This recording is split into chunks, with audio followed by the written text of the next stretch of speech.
When people hear family business, they think of handwritten signs, warm breakfasts, maybe a quirky jingle, not boardroom betrayals, and being fired via voicemail.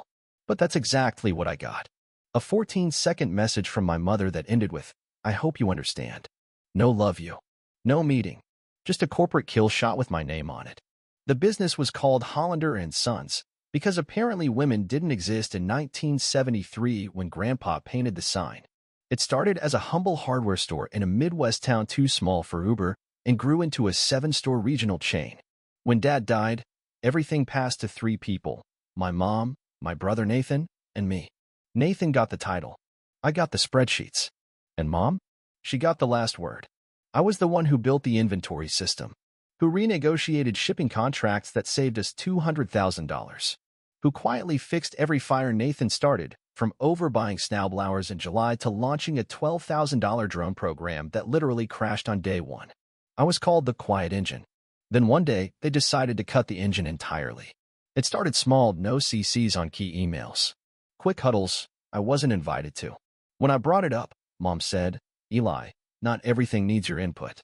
Which was hilarious, because the system they were still using. My input, my design, my work. I let it go. Until the night I got that voicemail. I was eating stir-fry when it buzzed in. "Eli, we've made a decision. You're no longer going to be involved in the company's leadership. Please expect a call from our lawyer. This isn't personal, it's just business." Click. No apology. No warning. Just a cold business decision from the people who called me family. I didn't scream. I didn't reply. I just texted back one word. Understood. Because I wasn't surprised. And I wasn't powerless. I still owned 27% of the company. Not a majority, but not small either. Enough to call a board meeting. Enough to block major moves. Enough to be very inconvenient. And 6 months ago, Dad's old friend Carl, who ran a supply chain firm in Milwaukee, had taken me to lunch and said, "If you ever want out, Eli, there are people who'd love a slice of Hollander and Sons." I'd laughed then. Said, "Why would I leave?" But now? My own mother had just fired me by voicemail. And I still had Carl's number. I scrolled through my contacts, heart pounding, thumb hovering over his name. Carl, escape plan. One tap. One ring. Well, he said. "Tell me you're ready." I didn't hesitate. "Let's talk numbers." Carl didn't waste time. By 8 a.m. the next morning, I had an email in my inbox, a 6-line message with a 6-figure number and a PDF labeled li_Hollander_shares.pdf. No fluff. No, hope this finds you well. Just a number big enough to make me blink and the question, still interested? I sat there in my kitchen, staring at the laptop like it might explode. My toast went cold. Bruno, my dog, gave me a side eye like sign it already, human. Because this wasn't just a sale, this was my exit strategy. My freedom. My final word in a family that always made me whisper. My 27% stake wasn't just a chunk of equity. It was voting power, board influence, veto rights over key spending decisions, the kinds of rights Mom and Nathan never expected me to actually use. But Carl's firm, Lasker Group, didn't just want a seat at the table. They wanted control. And I was holding the key. We met in person that night.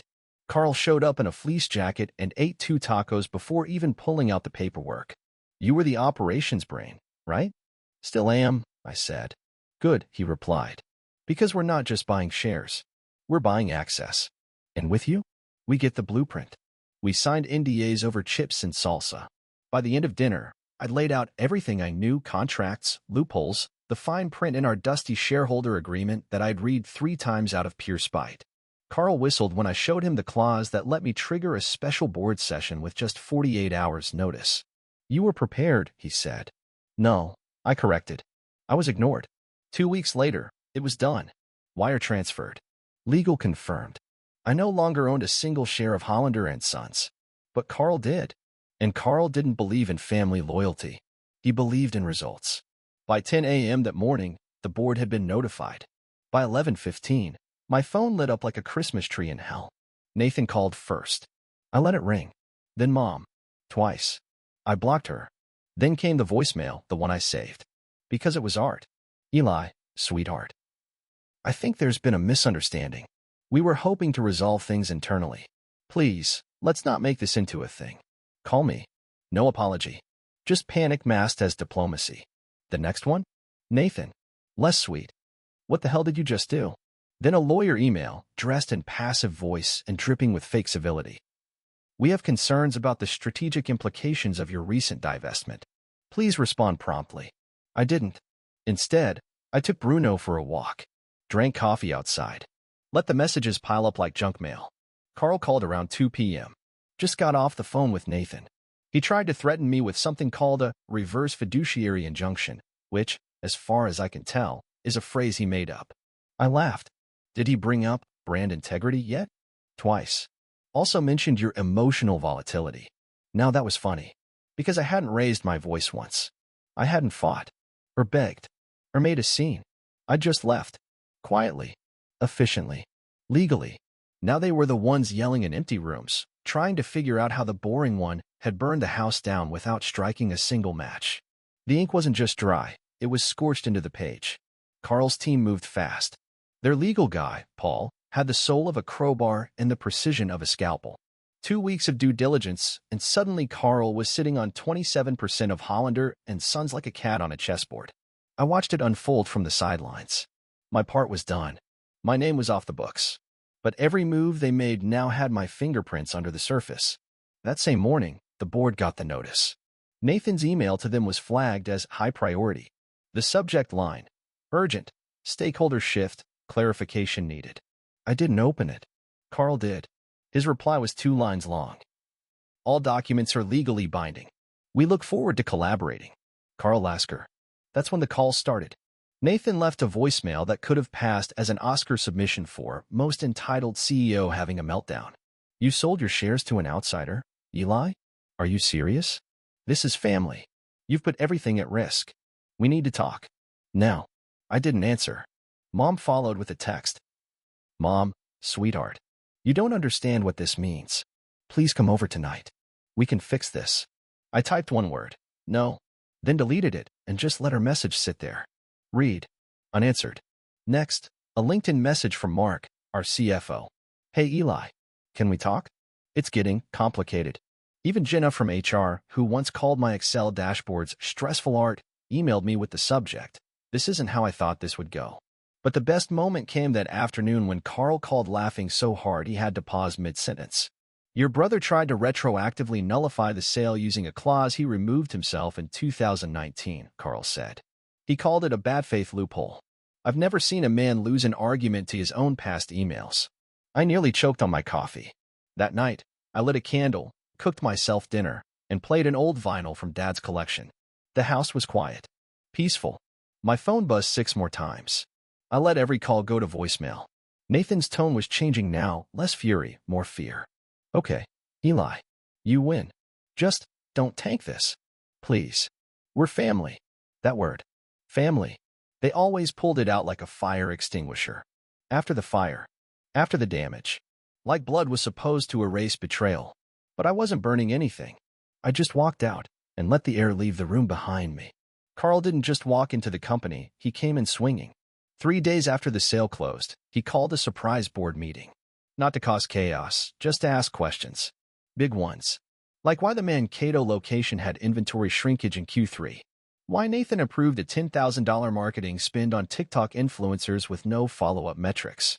Why the new inventory system still couldn't tell the difference between snowblowers and pool heaters. I wasn't there. But I got the recap from Carl over dinner. They were rattled, he said, sipping bourbon. Your brother turned purple when I asked him to explain the brand pivot strategy. Your mom tried to steer the meeting back to company culture. He smiled. Janice from the board took one look at me and said, finally, someone with a calculator. I like her. While Carl rearranged the chessboard, I lived my quiet little checkmate life. I stopped checking my work phone. Stopped refreshing email. Took long walks with Bruno. Read paperbacks on my balcony like I hadn't just detonated a 10-year corporate power structure with a signature and a handshake. But the calls kept coming. Nathan's tone morphed with each voicemail. Day 1, anger. Day 2, bargaining. Day 4, denial. By day 5, he left me a message that said, we just want things back to normal. But there was no normal to return to. Not after they voted me out. Not after they treated me like a malfunctioning printer that didn't scan fast enough. They didn't fire a liability. They severed their foundation. On day 6, I got an official-looking email with the subject, Request for immediate mediation. Attached was a PDF with the Hollander and Sons letterhead, outdated, too glossy, claiming I had acted against internal culture expectations. Carl's legal team replied in 2 sentences. Internal culture codes hold no legal weight. We suggest future correspondence be filtered through legal counsel. And then, for good measure, we decline mediation. Carl called me right after, laughing again. Your brother tried to explain to the board why he wanted to freeze the equity transaction using a Google definition of hostile takeover, Carl said. I don't think he realizes how visible his panic is. I did, because I knew Nathan. He'd always been good at looking powerful until someone asked for a spreadsheet. Then it all fell apart like wet cardboard. Mom sent one last text that week. Mom, please come for dinner Sunday. We can still fix this. Your father would want us united. I didn't reply. Dad used to say, don't build something you can't stand living inside.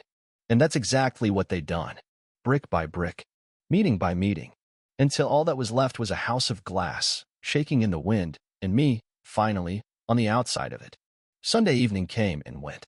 No dinner, no confrontation, just a quiet pasta night with Bruno watching squirrels from the window like they owed him rent. But Monday brought something new. A manila envelope, hand-delivered, no postage, like it was evidence in a trial. Inside, a printed reintegration proposal from Nathan, complete with bulleted action steps, a mutual expectations section, and my personal favorite, a paragraph titled, Legacy Restoration via Unified Branding. It read like a hostage letter written by a LinkedIn post. Later that day, Carl called. Your brother pitched the board a recovery campaign to remind customers the company is still a family brand, he said. Janice asked him how a family brand squares with ousting the only family member who knew how the company worked. Apparently, Nathan stammered something about optics and strategic healing. The board wasn't impressed. Mom tried a different route. Tuesday morning, voicemail. Eli, sweetheart. I just listened to that podcast you liked about boundaries. It really helped me see things differently. Maybe we all need to grow a little. No mention of the voicemail she fired me with.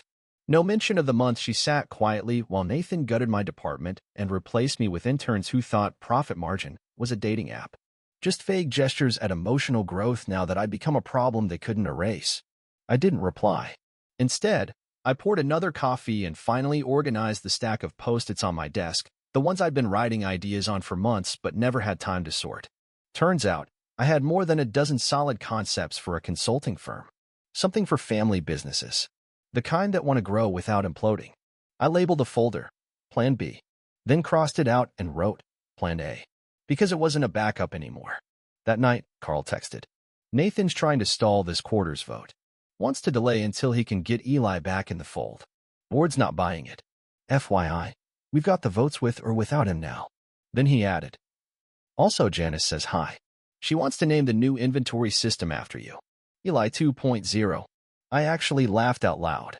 Then I walked to the corner store for a bottle of wine and made myself a steak, medium rare, garlic butter, just like Dad used to make when he wanted to celebrate something small that felt big. Because that's what this was. Not revenge. Just relief.